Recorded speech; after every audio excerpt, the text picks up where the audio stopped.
Buongiorno, everybody. But today is a special day because in Italy, it's a national holiday. So it's appropriate that we are making a celebratory dish, recipe, not a dish. It's so not a dish, it's a bottle. We're making a celebratory recipe today. Today is the Feast of the Immaculate Conception, and in Italy, that is a national holiday. So this week, because it falls midweek, everybody has a day off.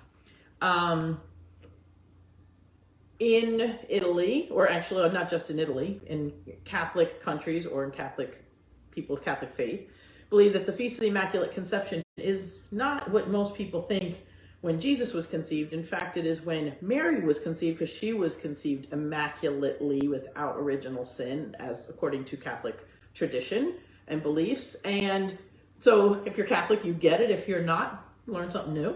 And so because she was born to be the mother of Jesus, so therefore she was born immaculately. Conceived immaculately, born immaculate. So today is a big feast in Italy.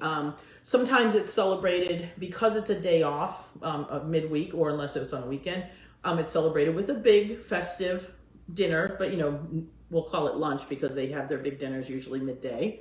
And it's sometimes, like some towns celebrate with bonfires because they feel that fire is a sign of cleanse, and so therefore immaculate, and so kind of ties together. Some places celebrate with fireworks.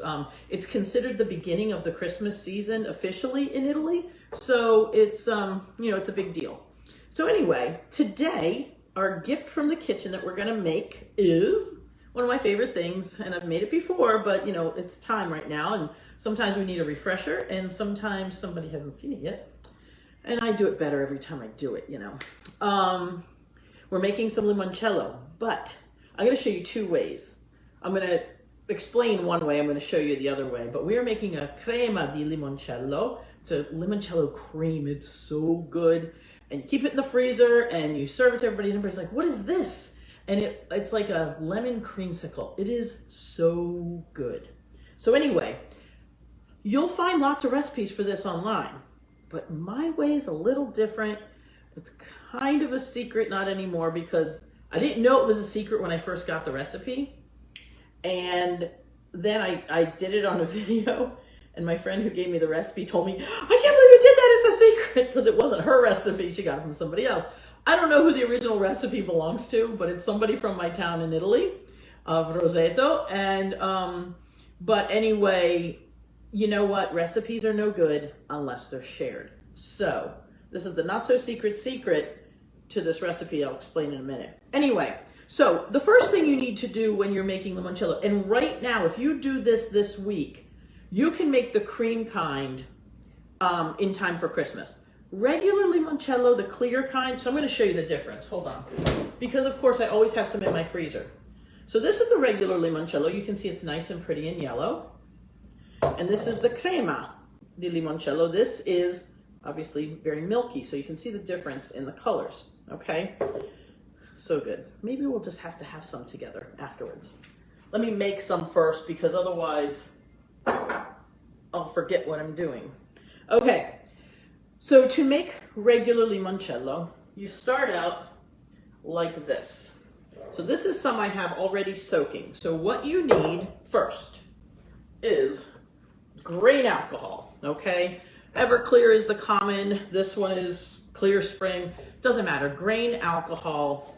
In Italy, they use alcol puro. It's just pure alcohol. Honestly, I keep trying to find out what their pure alcohol is made of. I don't know if it's grain or if it's grape or what it is. They're just like pure alcohol. No matter who I ask, I can't get a straight answer, so I don't care. Pure alcohol. For here, it's grain alcohol. I'm on a mad search for some organic grain alcohol. Haven't found it yet, but I have used organic lemons and I have used organic sugar. I'll explain that after. Anyway, so you start with grain alcohol, and what you do, so your base recipe is usually 750 milliliters, which is basically your standard bottle size. Of course, I always buy the big ones because it's cheaper that way. And then we're going to peel your lemons. Now, you'll note here I also have some limes. Woo! You know why? because right here, I had like this little bit of grain left in this bottle. So I said, I had these limes. So I put lime skin in here. So we're going to have some limoncello, which in Italy would still be called limoncello because they call limone, limes and lemons are both limone. So it's limone and limone verde. It's green lemon. But anyway, we're going to make some green and some yellow. But what you're going to use is you want to use a peeler, and you want to do it very carefully because you do not want the white part. It's almost paper thin. See how it's yellow on both sides? If you start getting this white stuff, that's the pith. I hate that word. It's the dumbest. You know how some people say, I can't stand a word? Pith is blech. Anyway, but if you get that on there, that's bitter. So you really just want the sweet to die for lemon flavor of the actual outer skin. Okay? So for this here is actually 1,000 milliliters. So this is more than a regular bottle. So I'm going to adjust a little, but we're going to just say we're doing the 750 milliliter recipe. Okay. These big mason jars are awesome because they got measures on the sides. I love these giant ones. Anyway, you want a minimum of like, well, some people say 6 to 8 lemons per 750 milliliter bottle of liquor. Honestly, the more the merrier. It's obvious that the more lemons you put in, the greater the flavor. I have recipes that range from 6 to 20 lemons. Okay, so use your judgment. This is a good sized lemon. It's not like an Italian lemon or like some of these ones I got in California one time that I picked off a tree myself that were like this big. I would say use at least 10. I like it nice and lemony. It's up to you. 6 lemons will give it great flavor, no doubt. But the more lemons you put in, the better. So it's just judgment. It's just how you make it. And you're going to find your sweet spot and you're going to find your personal recipe and people will get used to your touch on your limoncello. So anyway, this was at least, gosh, I think probably 10, 12, 15 lemons, something like that. So anyway, all right, I'm not going to do more right now because I've already done it. But what you're going to do is you're going to peel your lemons. You're going to drop all those skins in the alcohol. And please remember, get organic produce because they spray the crap out of these things. You do not want pesticides in your alcohol. Yeah, the alcohol probably kills it, but you want to get organic lemons, organic limes. You can do this with oranges, grapefruits. You can do anything you want. You can make, this is the same recipe for lots of different things, and they all come out so different that you're like, wow, it's the same recipe. But that's what it's all about. But really, please make sure you get organic and still wash them so that they're, you know, dust and dirt and fingerprints of other people get off of them. Okay, so you're going to peel them. You're going to put them in your alcohol. If you're making the cream limoncello, for some reason, I don't know why, but even the people that have given me the recipes in Italy and as also with the recipes I've compared, because I like to compare things online, most of them just let the alcohol and the lemon soak a week to 2 weeks. My recipe from Rosetto is 2 weeks. So you have time to make this before Christmas. Because then once you make your second part, you can mix it together and within the week you can drink it. So it's pretty good. Now when you're making the regular limoncello, the plain, which is different, doesn't have the milk in it, you really want to let that sit longer and you want to allow it to melt, like mellow longer. It's more potent tasting, and so the longer you let it sit after you've mixed the simple syrup together with the alcohol, the more mellow it becomes, and it's nice. You can also adjust the strength of your limoncello. I would not, now some people say you can use vodka. I'm sorry, I'm a purist. You got to use pure alcohol. If you have nothing else and you live in some crazy area where you absolutely 100% cannot get grain alcohol, then use vodka.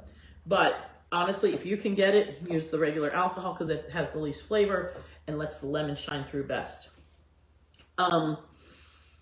Let's see, what was I going to say? Oh, so anyway, we have measures for how much other liquid then with our sugar that we add to the alcohol. If you want it a little less strong, just add a little more milk or water to your syrups and make them just a little bit higher percentage to your alcohol, and then you can have it just a little less strong. Me, I kind of like that almost 50-50-ish thing, and it's strong, but you're only drinking a little teeny weeny bit at a time, so it's okay. The flavor is amazing. So first thing we're going to do now is we are going to put, so I have 8 cups of milk here, because this is going to mix with my 700. Actually, you still end up with more milk or water syrup than alcohol. The quantity still it's not really 50-50, but it's still quite strong. So anyway, we're starting with 8 cups of milk, and we're going to add 5 cups of sugar to it, and we're going to start to heat it up.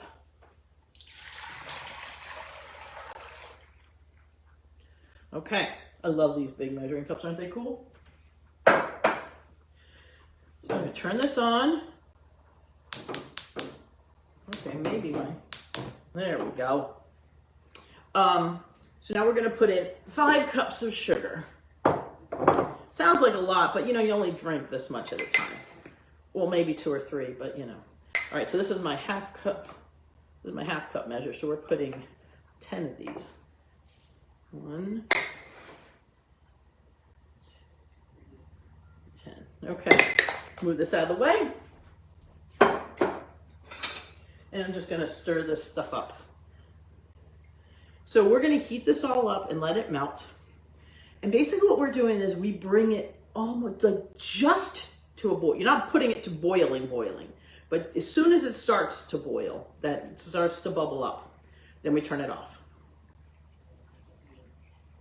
Now some people, I don't, but you have this option. Some people add a little bit of vanilla. I don't usually. I like it to be pure lemon. Sometimes a flavor like vanilla can enhance like the lemon or whatever, but no, not me. I like it pure. I'm a purist. But I would not have been a Puritan. They're crazy. Okay, anyway. All right, so while that's heating up, so here's the secret. You bring this to a boil, just to a boil. Don't bring it like rolling boil crazy. Then you let it cool completely. Then you boil it again, number 2, let it cool. Then you bring it to a 3rd boil. Then you let it cool. Then you mix it with your alcohol. And that is the secret. I don't know why. I think what it does, I think it makes it just a little thicker. And so then you get this, it just coats your tongue and it's just like, yum, it's so good. So now while we're waiting for that to boil, so of course I don't think we're not going to be bringing it to a boil 3 times here, enough to cool. But that's the scoop. So basically bring this to a boil 3 times. You're going to do what we're going to do now. We're going to strain. Whoa. It's been sealed for a while. The alcohol just went whoop. But you can smell that lemon. Yummy. Yummy, yummy. So we're going to get a nice little strainer, and we're going to strain our lemons out.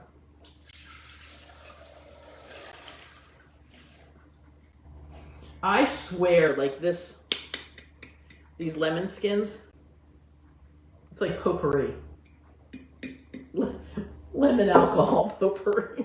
Let them dry out and just like always smells good in the house. Get all these things out. So you can, at this point, once it's all done, you can bottle it, and I'm going to show you what I do with that. I don't really need to get them all out. I just want to get the last drops out. Okay. I'll put this over here, excuse me.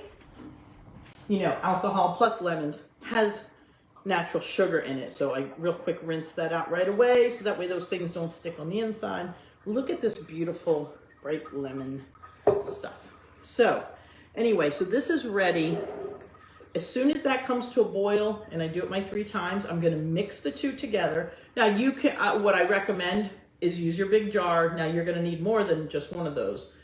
Or you can do it right in the pot, but make sure it's completely 100% cooled off. Don't put ice in it. You're going to water it down, but you're going to wait till that's cooled off. You're going to mix this all together, and then you're going to bottle it. So let me explain the bottling. Bottling is important because it's got to look cool.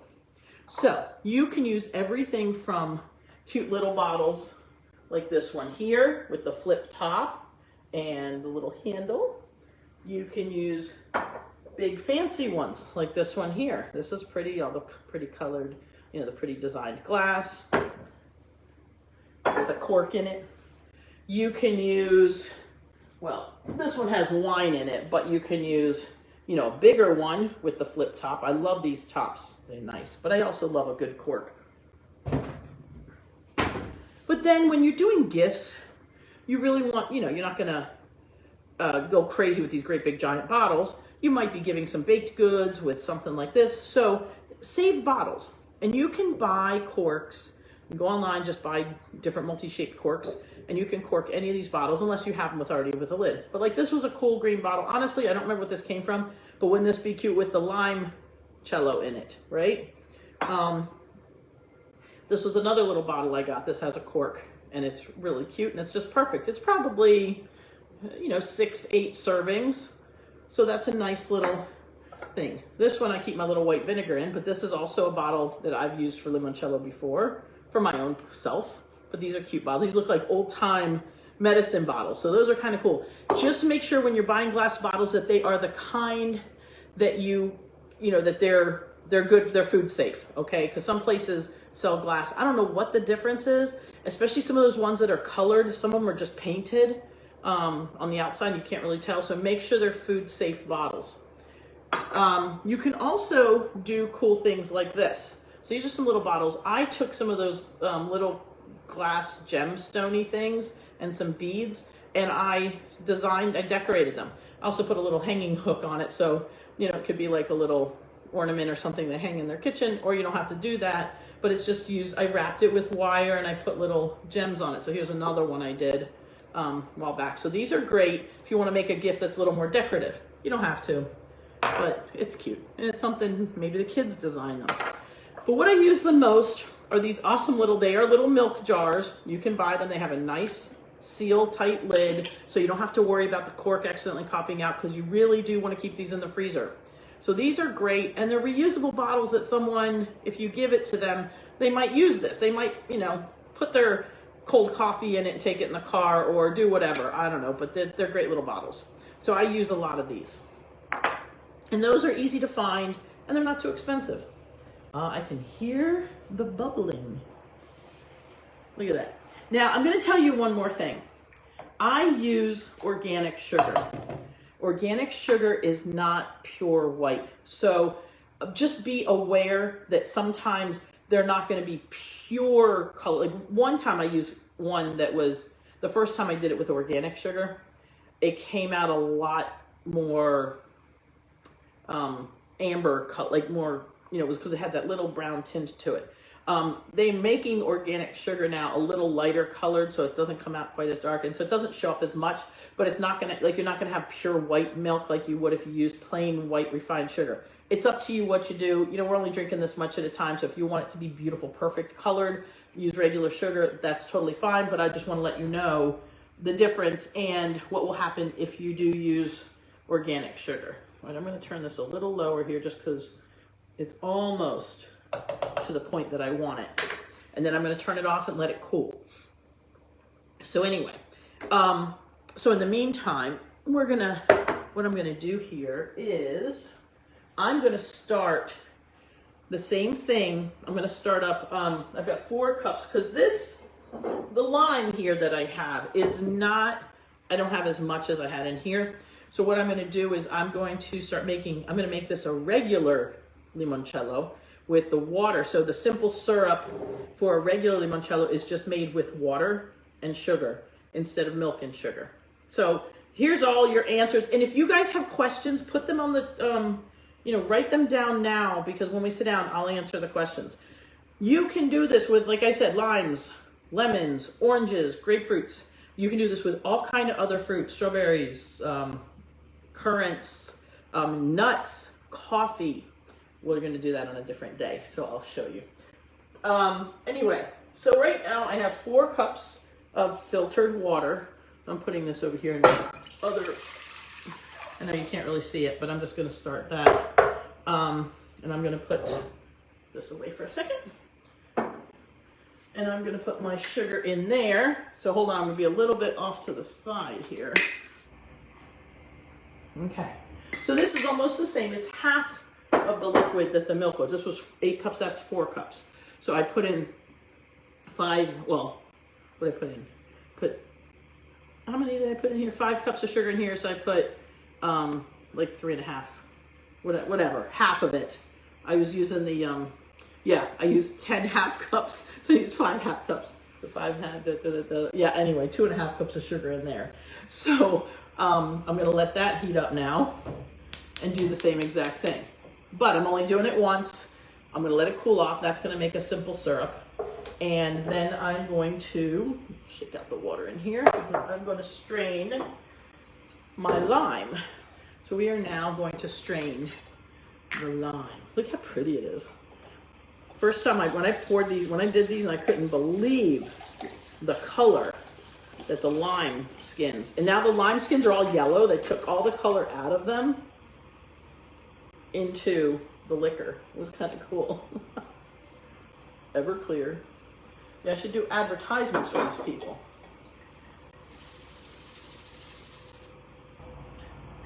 Wow. And so here I have my 2 bases, my liquor, and I am ready to mix them. One's going to be a clear and one's going to be a milk cream base. Oh, look at that.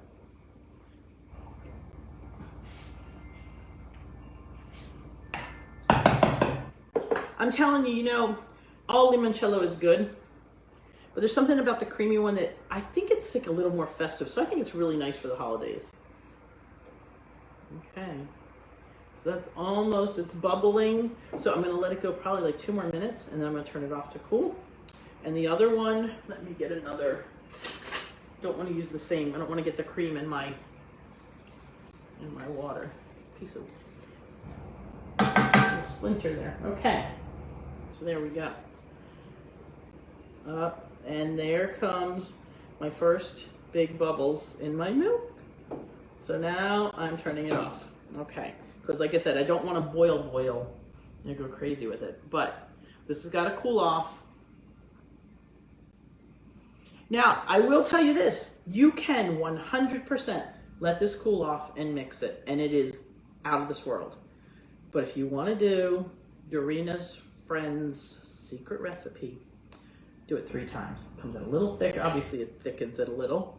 And plus, then you can just say this is a real recipe from real Southern Italy that is not advertised anywhere except right here.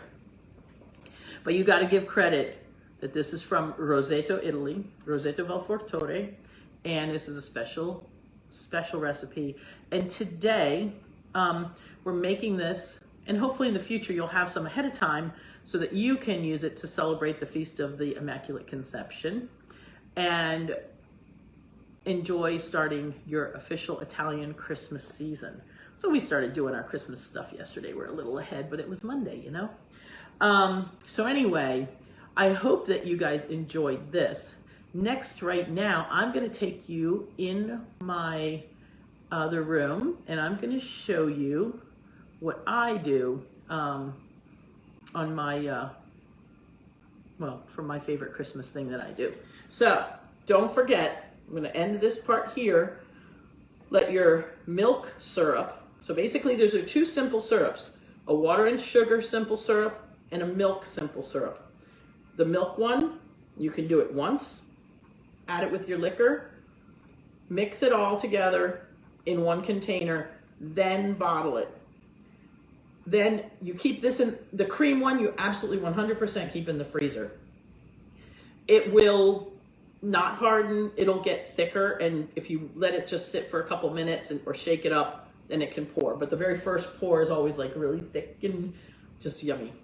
Anyway, you can keep it in the fridge if you're gonna drink it like today, but honestly it's better frozen.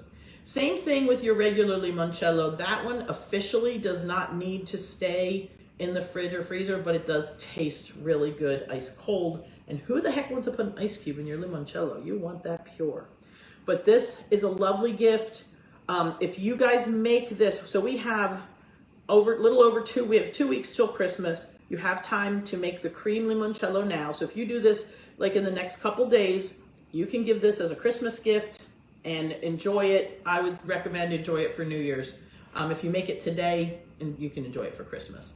But it is best if you give it the 2 weeks.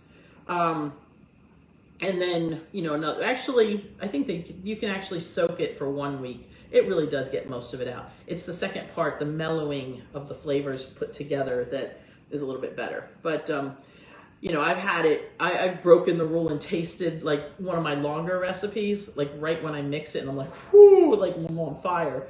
And then a month later, all of a sudden, it's just more mellow. So, play with it. I've played with this recipes like a dozen times. I've done them a little more sugar, a little less sugar. I've done them a little more milk, a little less milk, same thing with the water, the syrup.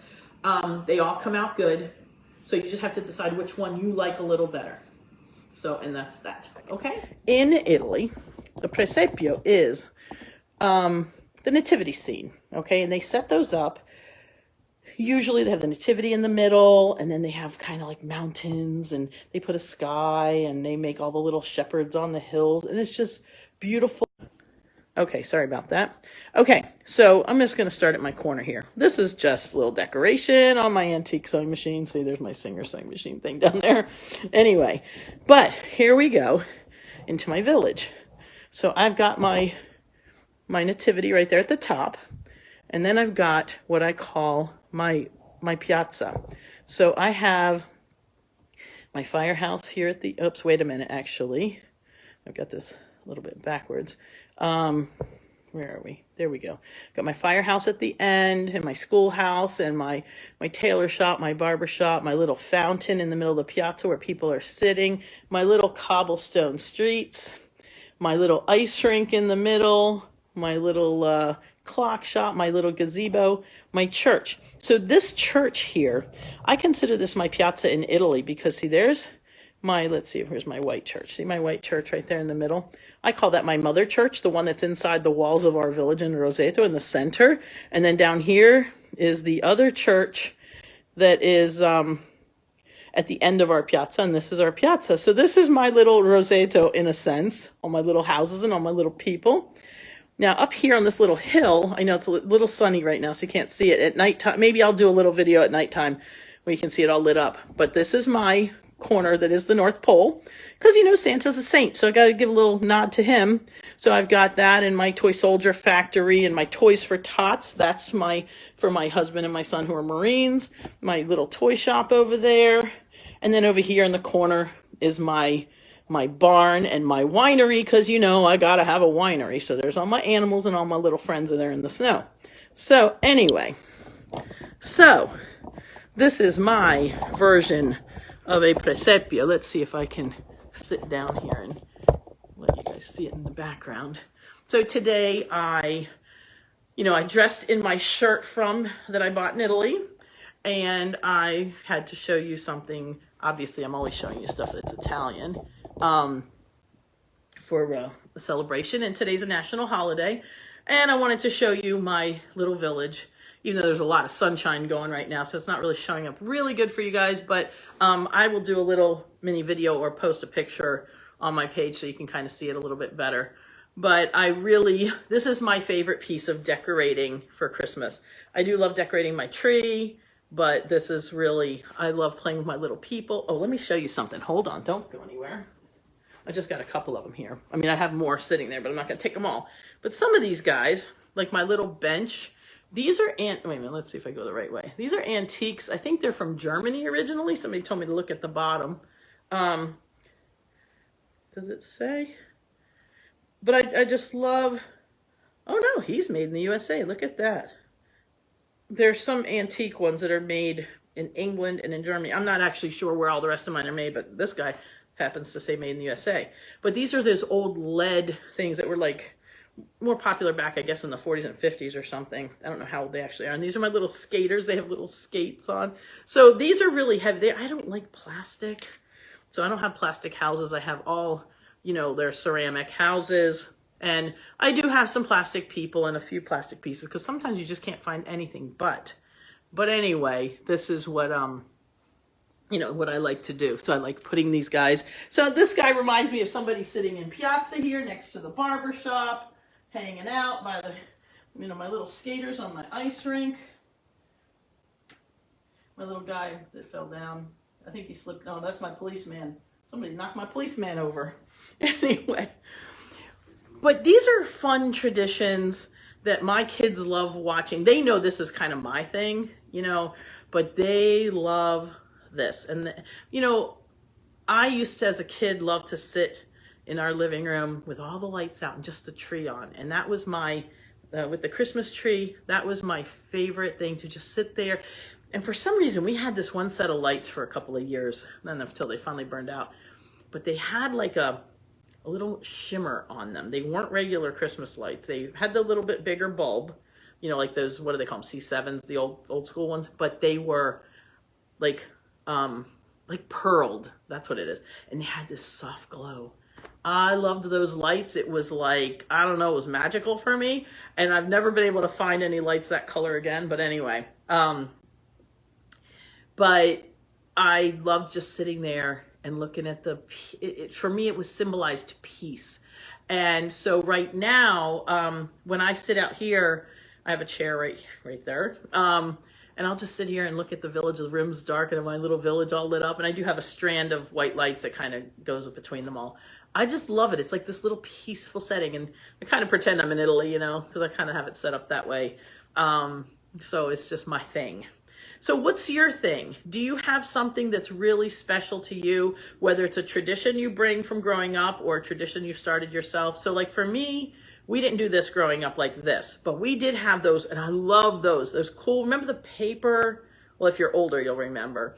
There was these like they were these little cardboard houses, and they were all covered in like, kind of like this glittery dust. And you could put the little lights in the back in the little houses. And they had little clear cellophane in the windows, colored cellophane, so it looked like they were lit up. I just have some different colored light bulbs in mine. Here, I have some white and some orange.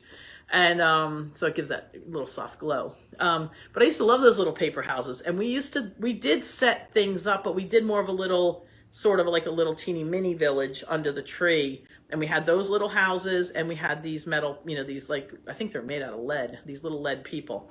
A good thing I didn't lick them as a kid. Maybe I did. I don't know. Anyway, so what's yours? You know, what's your special thing? Share it with us so maybe someone else gets an idea, whether it's an idea from me or an idea from you. But these are the kind of things. So this right now, you can't tell, but this is at the end of my dining room. So this is my front, and my dining room table is right there behind the camera. And so when we're sitting in here eating, which is where we spend so much of our time, here's my presepio, my village. And, you know, we're going to have the tree in the living room. So everywhere around here is a little bit of Christmas spirit. I'm not huge on 7 million Christmas decorations, because that's just, I don't need to redecorate my house twice a year, you know, 100%. I have my favorite things. Then I bring out my holiday candles. I have a couple baskets, and I do have some Christmas dishes. But, and I like lighting up outside. It doesn't have to be 7 million things. We do have, Pasquale likes nutcrackers. So we do have a few of those. And, you know, I'll show you different pieces as we go along. But we have, you know, but our collection of nutcrackers isn't horrible. We have one big one that's, you know, about 3 feet high. And then we have, I don't know, 4 or 5 other ones he's got up on a shelf on a windowsill. So, you know, we each have our thing, but it's not overkill. And honestly, when you go overboard, sometimes I feel like it takes away from the real meaning of what's going on. Like here in my little village, the key point is my nativity. The town, to me, is reminiscent of my town in Italy. And when I'm in Italy, I feel closer to God. I do. Maybe it's because I'm up high on a mountain. Maybe it's just because everybody is kind of celebrates the same things. And so for me, it's very special. And it's very, not only peaceful, but it's also very spiritual. So find your peace, find your spirit, bring it to your table. See, I love this because when we're sitting at the table, we can see this. And, you know, and have a limoncello after dinner. So I really hope you enjoyed today's little lesson. Tomorrow, almost disconnected there. Tomorrow I'm going to have something else for you. But I'm not going to tell you yet because actually I'm not sure what it's going to be. No, I'm just kidding. I've got a list, but I keep switching it around depending on my availability of things. So anyway, tomorrow we'll be back with something new, and I hope you'll enjoy that too. So have a wonderful day. And don't forget, if you're going to make limoncello, get it started now. All you got to do is go to the store and buy some organic lemons and the alcohol. Don't worry about the rest of it. Just get the liquor started. Get your lemons soaking and you'll be good to go. Okay? If you have any questions, please don't hesitate to ask me on here. Send me a message. But the best thing is to ask the question under this video and I will come back and answer it for you. And I really do hope that you try this because it's awesome. Think about it like when you're buying things that you're using for yourself, look at the reusability of any of the bottles of things you're buying, you know, so that you can repurpose them and they're beautiful and you've already paid for it. So there. Anyway, have a good day and I will see you domani.